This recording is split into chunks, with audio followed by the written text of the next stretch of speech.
y lo que significa también para América Latina. Contamos con la presencia del expresidente Rafael Correa, quien nos acompaña desde Bruselas. Gracias, presidente, por estar aquí con nosotros en Detrás de la Noticia. Gracias a ti, Eva, Russia Today. Un abrazo a la patria grande y al mundo entero. Presidente, por favor, explícanos un poco para nuestra audiencia la situación actual en Ecuador según su perspectiva. ¿Por qué hubo una ruptura entre usted y el presidente Moreno? ¿Moreno utilizó su apoyo para llegar a la presidencia de manera engañosa? ¿Qué está en juego en Ecuador ahora? Bueno, gracias por la pregunta, porque hay todo un blindaje mediático en Ecuador. Esto no se conoce mucho afuera, pues en Ecuador se ha roto el orden constitucional, ya no tenemos Estado de Derecho. Esto no se trata de una pelea entre compadres, entre líderes, como algunos han querido posicionar, empezando desde el propio gobierno, sino que se trata de una contrarrevolución que nació en nuestras propias entrañas, con engaños, con lobos disfrazados de cordero. Apenas llegaron al poder, mientras nos necesitaban, tú ves todas las declaraciones, puedes revisarlas. Yo era el mejor hombre de la historia de la humanidad, el mejor presidente del mundo, la leyenda, etcétera. Ahora somos los pillos, los corruptos, los hambrientos de poder, terrible.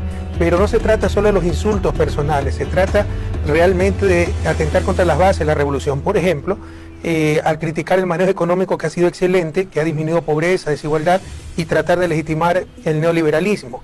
Por ejemplo, al utilizar casos de corrupción que ocurrieron en muchos países, que jamás hemos tolerado, pero para generalizarlos y hacernos quedar a todos como corruptos, que era el discurso de la oposición, al haber pactado con toda la oposición, desde la extrema derecha hasta la extrema izquierda, para aplicar no el programa que se ganó en la zona, sino el programa de la oposición.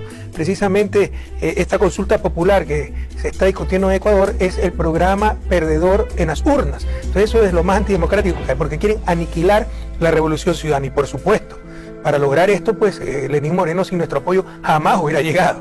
Ganó gracias a los 10 años de Revolución Ciudadana. Presidente, hablamos más a fondo sobre esta consulta promovida por el presidente Moreno, la cual ustedes han denunciado como una alteración del orden constitucional en el país, algo muy grave. ¿Por qué crees que él insiste tanto en realizarla ahora? ¿Tiene miedo de la posibilidad de tu regreso al poder? ¿Cuáles son los intereses detrás de la agenda de Lenín Moreno? Bueno, obviamente el objetivo principal soy yo, aniquilarme políticamente, pero también humanamente, porque con esto nos van a perseguir, destruir nuestras familias, pero se trata de volverle al país a los de siempre. Esta consulta nos va a llevar 20 años al pasado, cuando el país aceptaba cualquier cosa. Una vez nos hicieron votar por un presidente interino, en consulta popular, aprobar un presidente interino que no existe en la Constitución, era una dictadura, rompimiento constitucional, pero haciendo votar a la gente creían que una mentira se convertía en verdad. Creíamos que habíamos superado este país, pero nos vuelven al país de hace 20 años y nos van a condenar los próximos 20 años, porque son 7 preguntas de la consulta, pero 5 son hojarasca, que incluso se pueden hacer vía decreto. Son 2 las fundamentales. La pregunta 2, que revierte la reelección para impedir que yo me postule, eso es regresión de derechos. Eso solo se puede hacer en una asamblea constituyente, contraviene la Convención Interamericana de Derechos Humanos, pero es lo menos grave, yo soy lo menos importante.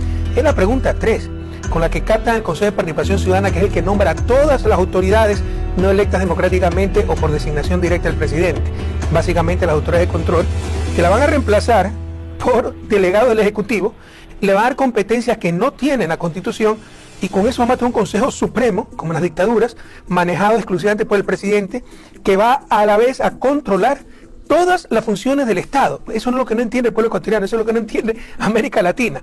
Al apoderarse ese Consejo, reemplazarlo por miembros del Ejecutivo, decirle que puede evaluar y destituir a las autoridades que ellos han seleccionado, lo cual es exclusivo de la Asamblea Nacional, están rompiendo la Constitución, la estructura del Estado, es público y notorio que eso solo se puede hacer con Asamblea Constituyente.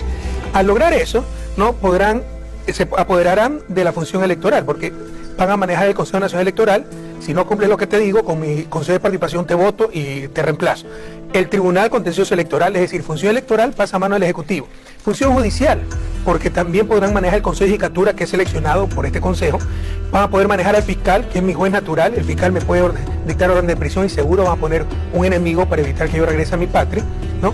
Y maneja al defensor público.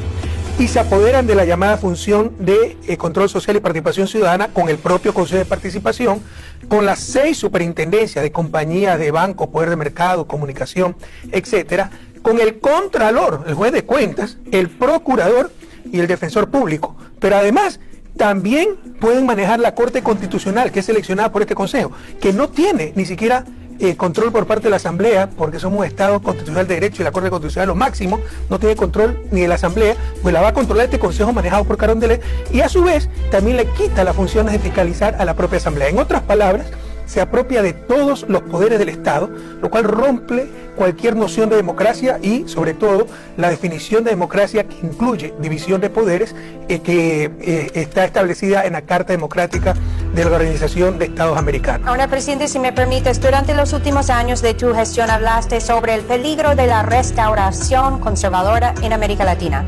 Ahora vemos el regreso de la derecha al poder en Brasil, Argentina, Perú, Chile. Bueno, y si miramos hacia el norte, aquí tenemos a Trump en Estados Unidos. ¿Crees que ahora con Lenín Moreno, Ecuador también está siguiendo ese camino? Y no era de esperarse que, habiendo sido un empresario antes de ser un político, él iba a favorecer una agenda más neoliberal. Lenín Moreno nunca ha sido de izquierda, no lo dijo. Y nosotros estamos de acuerdo en un cambio de estilo que administra el sistema, porque sí, con los cambios que hemos hecho, por esos cambios, por la tercera parte de esos cambios, en los 70 hubiéramos tenido guerra civil. Lo hicimos en democracia, pero esas élites pues cada vez eran más furiosas, más violentas, y era necesario calmar un poco del país. Por eso era bienvenido un cambio de estilo como el de Lenín Moreno, pese a que sabíamos que era un tipo sin convicciones, sabíamos que era un tipo que no era de izquierda, pero tampoco creíamos que era un traidor. El problema es que en lugar de administrar todo lo que ya se avanzó, lo está destrozando, pero no se imagina, las universidades emblemáticas, el proyecto de cocinas de inducción, hasta la marca País, todo lo que huele a Correa, porque su objetivo es eliminar a Correa, eliminar a Revolución Ciudadana y devolverle el Ecuador a los mismos de siempre, con los que siempre él estuvo. Él estaba más cercano a los grupos de oposición que a nosotros, y tiene todo el derecho de estarlo, pero ¿por qué no lo dijo? Porque estuvo como lobo disfrazado de cordero, esperando tener el poder y ahí sí darnos el zarpazo, la puñalada por la espalda. Entonces le está devolviendo el Ecuador a esos poderes de siempre, y él pertenece, siempre ha sido cercano a esos poderes, hasta el punto que usted escuche el discurso de Lenín Moreno y el discurso que ha mantenido 10 años la oposición. Es decir, todo es tan paradójico, parece que ellos han tenido la razón, que hay que pedirle disculpas. La razón hemos tenido nosotros, hemos sido un proceso legendario, ¿no? Él mismo lo ha dicho cuando nos necesitaba, en la Revolución Ciudadana de leyenda, que campeones en reducción de pobreza, en reducción de desigualdad, en energía limpia, en soberanía energética, en educación, en salud, en soberanía, en dignidad, integración latinoamericana. Pero ahora parece que es la oposición la que ha tenido la razón. Entonces, que nadie se engañe. Este no es un gobierno de Revolución Ciudadana, es un gobierno de la derecha, de los grupos de poder de siempre, y obviamente en ese sentido es parte de la restauración conservadora que yo denuncié hace un par de años. Presidente, tenemos que finalizar, pero un último comentario, por favor, sobre el tema de los medios de comunicación, porque otro cambio grande en Ecuador en estos primeros meses ha sido el tema de los medios públicos. Durante tu gobierno hicieron grandes esfuerzos para construir potentes medios públicos que no estaban corrompidos por los intereses económicos, como suele suceder con medios privados. ¿Eso ahora ha cambiado con Lenín Moreno? ¿Sientes que Ecuador está regresando al pasado? Todo es tan paradójico, querida Eva. Lo que ellos denunciaban son lo que practican. En mi gobierno en verdad no existía eso. Decían que eran medios gobiernistas porque informaban objetivamente. Ahora son medios gobiernistas, con censura descarada. Yo visité 10 días el país. Se pusieron de acuerdo para no publicar nada. Pese a que convocaba a las 10 de la mañana con lluvia miles de personas, no sacaban una sola foto. Han renunciado muchos editorialistas, presentadores de noticias, entrevistadores. No sacan absolutamente nada, presidente, porque los quieren condicionar, porque no les dan libertad de expresión, libertad de prensa, hay censura, hay presión. Ya no hay contraste. Antes eran los medios mercantiles, siempre enemigos de los procesos de cambio, porque pertenecen a la oligarquía, contra la objetividad de los medios públicos y la vocería de gobierno. Ahora el gobierno es cómplice de esos medios mercantiles y le ha entregado los medios públicos, pero literalmente, a los medios mercantiles, porque los directores de los medios públicos vienen de los medios mercantiles. La gente que siempre nos atacó, nos destrozó, son los que están manejando esos medios públicos, entre comillas, que ahora sí son medios gubernamentales, manipulan, hay censura, hay sesgos brutales, hay intromisión total en la política. Mire que no dicen nada de esta grave alteración del orden constitucional, pero es evidente, o sea, no es invento mío. Por favor, Eva, revise la Constitución de la República, artículo 104, lo leo, si me lo permite. El organismo electoral correspondiente convocará consulta popular por disposición de la presidenta o presidente de la República, de la máxima autoridad de los gobiernos autónomos descentralizados de la iniciativa ciudadana. Aquí nadie está negando la atribución del presidente de llamar a consulta popular. Yo lo hice 4 veces a nivel nacional. Pero ¿qué es lo que pasa? Lee el último inciso del artículo 104, Constitución. En todos los casos, se requerirá dictamen previo de la Corte Constitucional sobre la constitucionalidad de las preguntas propuestas.